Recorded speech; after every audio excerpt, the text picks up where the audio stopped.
The Boss and the Sauce Show. Boss and the Sauce Show. Boss and the Sauce Show. Boss and the Sauce Show. Here we go.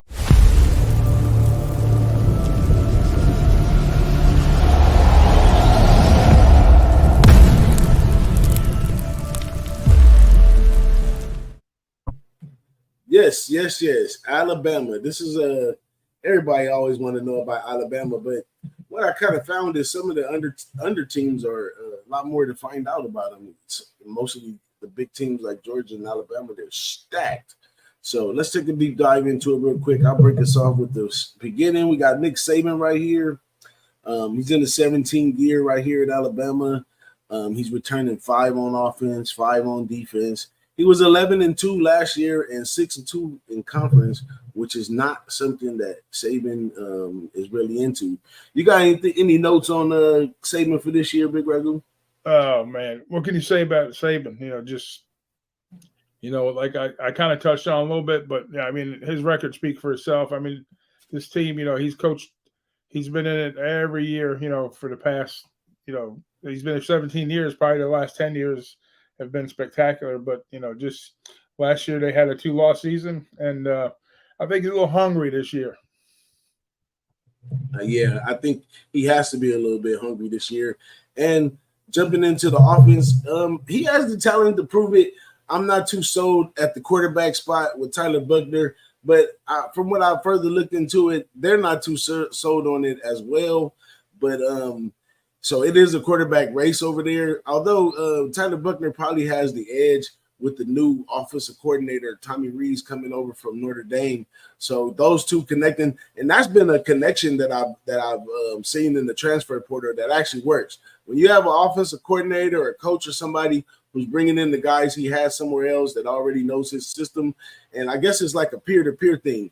Because they already know the system, it's easy for them to teach it to the guys that are there, and they pick up pretty good. So that could have some success. But personally, Notre Dame fan that I am, I don't believe in Tyler Buchner. I kind of consider him not tall enough, but apparently he's 6'2", but he doesn't look like that on the field. But, he's just not a great decision maker, not the strongest on it ever. He got a big heart, though. I do give that dude that. He got a big heart. But that's where I see it from the quarterback perspective. You see anything on the offense, Big Ragu? Well, here's my thought about the quarterbacks for Alabama. Now, I don't have all the names in front of me. Obviously, we know they produced some Heisman-winning trophy quarterbacks, with Young and Tua. But think of it this way.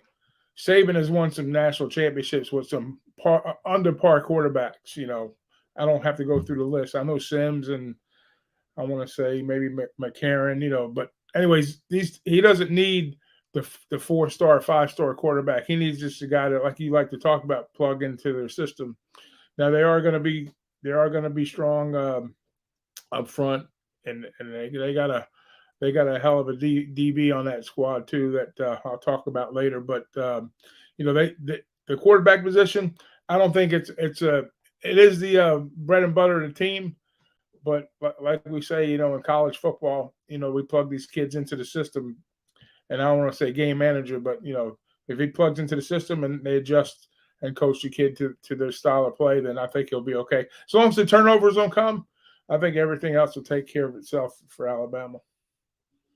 I like it. And interestingly, I've seen about Alabama is they bring in only 5 transfers. And Alabama and Georgia, they chose this year to pick up players only in key spots for the transfer portal.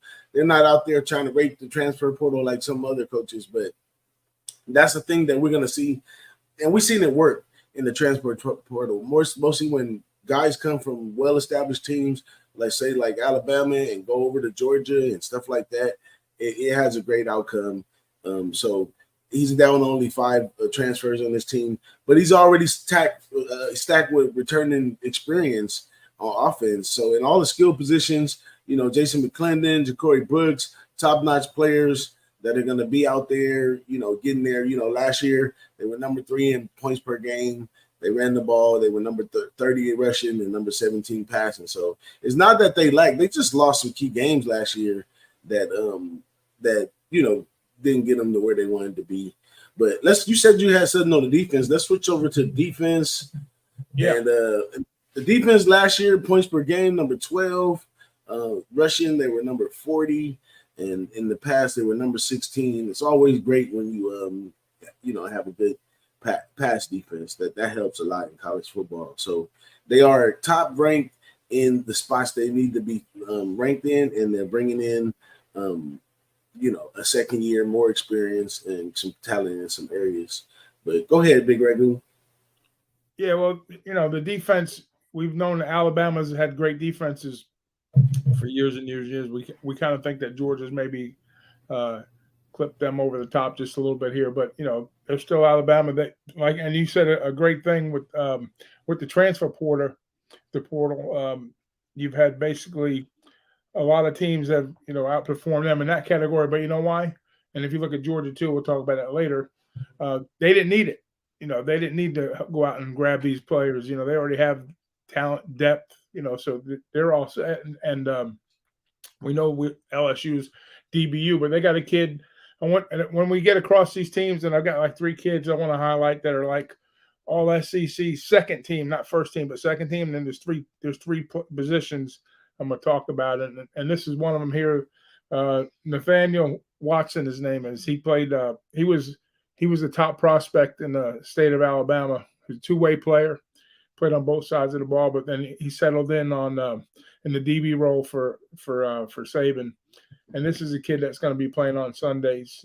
He's all over the field. He does punt returns. I think against it was a lot of tech though. I think he had like over 300 yards that game. But he's a guy. He's an impact player. So I want you to watch out for this kid during the season. He's had some big games for them, and I think he's going to step up in that top role in the back in the secondary for Bama this year. But I think Bama will be strong up front. I think linebacker wise they'll be solid, and with this kid here, he's going to be a playmaker for them. You know how these DBs, they return punts, and they're big playmakers, and I think he's one of them. So he might be a big difference maker in a spot for Bama this year. That's what's up. You said you had another one on this team? No, just whenever I come across. Just one on that one? Oh, okay. I got 3 players. But, Nathaniel Watson, he was, like I said, he was Mr. Football for Alabama. And this year, I think he was a true freshman. And this kid's played every year since he's been in there. So I think, I think he's a fifth-year senior this year because of COVID too, I think. But I don't think I think he redshirted he did redshirt as a freshman second year. So, but anyways, so he's a fifth-year senior. We'll see some sixth-year seniors too because he's still got that COVID, season to account for. So, but he's a fifth-year senior. Yeah, that's what's up. And let's take a look at first. Let's take a look at the win total right here for Alabama this year. They got them at 10. This is my pre-rankings. I said well over 10 first looking at it. Now I think I don't know. We could get maybe 2, possibly 3 losses out of Alabama, considering the strength of some of the other teams and the schedule they got to play. Let's take a look at that schedule, as a matter of fact. So this schedule right here, y'all tell me in the chat what y'all think about this. Middle Tennessee, Texas, then South Florida, Ole Miss. I say that most of those are all winnable games, but we can't forget that Texas almost flipped Alabama last year, so it'll be tough going into that in game 2. Because, game 2, everything is settling in and all that kind of stuff, so they're still making mistakes, special teams, all that stuff comes into play. So Texas definitely got an opportunity to attack Alabama. This Ole Miss team, we'll talk about them later, but they got some potential over there at Ole Miss. We can't even count out Texas A&M, and they're at Texas A&M this year. Jimbo's returning a lot of guys over there. You cannot look past him. You can't look past Arkansas, who is Sam Pittman over there, who's developing that team. And you got Jefferson's coming back over there. So you can't deny that. You can't deny Tennessee because, they're doing big things over there in Tennessee, and they can score a lot of points. So depending on their soft spots, they could be manipulated by Tennessee. Then you got LSU, who beat them last year, and Brian Kelly, who, he's no stranger to Nick Saban. He had to practice for him. all his time at Notre Dame. He failed, and now he has the players that may be able to make a difference. And then basically Kentucky has a little potential, believe it or not. And then they got 2 easy games. So I think there's a lot of potential targets in there, and I think they get hit at least 2 times somewhere in that schedule. What you think, Big Red? Yeah, I think two is a possibility. I'm going to say more than likely 1.